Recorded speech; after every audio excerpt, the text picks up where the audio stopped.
Dans cette vidéo, je vais te parler de comment gérer son retard en première année de médecine. Alors tout d'abord, en dessous, tu peux télécharger ma fiche sur la loi normale. Une fiche avec des mémotechniques, une fiche avec des exercices pour que tu comprennes les exercices de concours et que tu comprennes ces cours-là. C'est offert, c'est en dessous. Alors tout d'abord, comment gérer son retard? Comment rattraper son retard? Vous avez été beaucoup à me demander sur Instagram comment faire et je vous ai répondu en message vocal. Alors pour gérer son retard, tout d'abord, il va falloir que tu te dises une chose. Quand tu as du retard, il faut le rattraper. C'est une chose très importante. Ne pas avoir de retard, ne pas accumuler plus de retard chaque semaine. C'est une chose essentielle en première année de médecine. Donc, si tu as du retard, il faut que tu trouves une solution pour le rattraper. Le problème avec le retard, c'est que généralement, ça te stresse. Ça te paralyse. Tu te dis, j'ai ça et j'ai ça en retard. C'est énorme, c'est insurmontable. Comment je vais faire?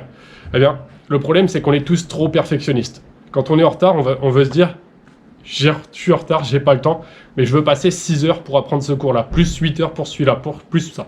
Quand tu es trop perfectionniste, ça va te paralyser. Tu vas te dire, c'est impossible de rattraper tout ça, sachant que j'ai déjà tout ça, ce cours-là, plus ce nouveau cours à apprendre.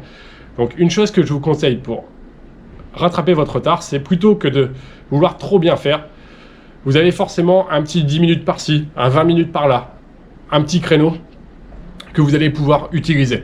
Et ce créneau, plutôt que de ne pas voir votre cours en retard, lisez votre cours en retard rapidement. Déjà, mentalement, vous allez vous dire, bon, ce cours que j'ai en retard, je sais de quoi il parle, je sais qu'est-ce qu'il aborde. Donc au moins, ça va déjà vous permettre d'avoir moins de stress, moins d'appréhension et d'avoir une idée de quels sujets sont abordés dans ce cours que vous n'avez pas vu, puis dans ce cours que vous n'avez pas vu. Si vous n'avez pas le temps, il va falloir utiliser des petits créneaux au minimum pour faire une lecture rapide de tous ces cours que vous avez en retard. Au moins, en peu de temps, vous avez déjà un premier aperçu de votre cours. C'est une solution. Si vous êtes trop perfectionniste, vous allez être paralysé par votre retard. Il faut mieux mal travailler que de ne pas travailler du tout un cours. Si vous lisez un cours une fois, ça sera toujours mieux que de ne rien faire du tout. Donc ça, c'est le premier conseil.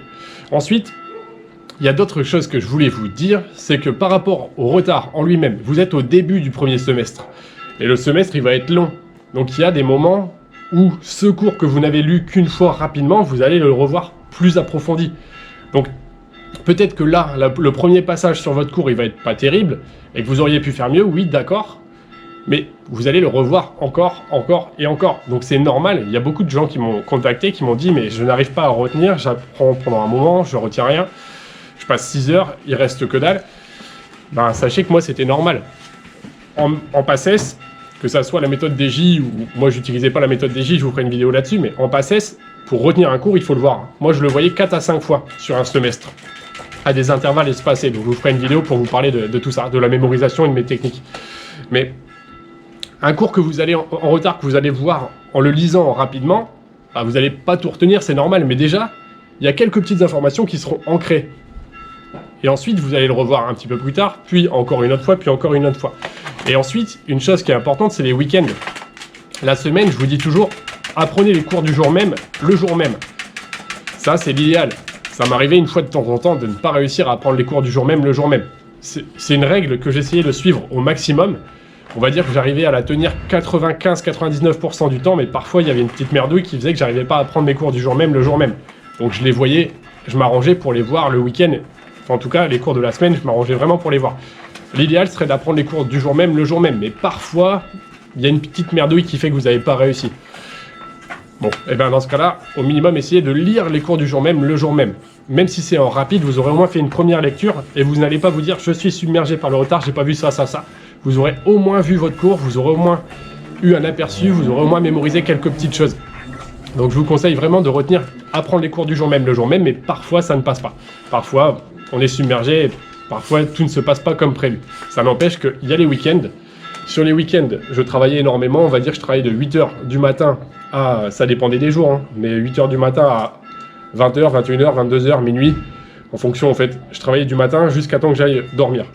Je faisais parfois quelques petites pauses pour aller courir, des petites pauses avec mon pote, qui était mon voisin, avec qui on goûtait un petit truc. On allait manger une pizza ensemble, souvent le dimanche, mais je faisais pas beaucoup de pauses, moi. Des petites pauses, en tout cas, pour récupérer. Mais je faisais pas des pauses énormes, sauf quand vraiment j'allais pas bien, que j'en avais besoin. Mais en tout cas, Le week-end, ça vous fait beaucoup de volume horaire, beaucoup de temps. Et ce temps-là va vous permettre de rattraper votre retard ou de revoir les anciens cours que vous ne connaissez pas. Donc ça, c'était la petite vidéo sur le retard. Ryan, tu m'as dit que tu passais 6 heures sur un cours et que les mémotechniques, les tableaux te permettaient de bien mémoriser, mais que tout ce qui était par cœur, tu avais plus de mal à le retenir. Bah, sache que revoir tes cours 1 fois, 2 fois, 3 fois, 4 fois, 5 fois, la répétition, c'est une des clés pour la bonne mémorisation. Alors, en dessous, il y a toujours mes annales de médecine, mes annales de première année de médecine, mes fiches de maths. Vous avez été nombreux à les rejoindre, les apprécier et les trouver de qualité. Alors, dans mes annales de médecine, vous avez 4 ans de concours qui sont corrigés par mes soins avec plein d'explications, des mémotechniques, des schémas, des choses pour mieux comprendre la chimie organique, avec les carbones asymétriques de type R, de type S, enfin pour les enthalpies, plein de choses. Vous avez tout dans mes annales ou dans mes fiches de maths, vous avez pas mal d'exercices, etc. pour comprendre plus rapidement. Vous pouvez les rejoindre. Si vous avez des questions sur Instagram, je vous réponds par vocal, c'est plus rapide pour moi. Et j'étais absent un petit peu sur YouTube parce que j'ai dans mon immeuble de rapport, je faisais quelques travaux moi-même.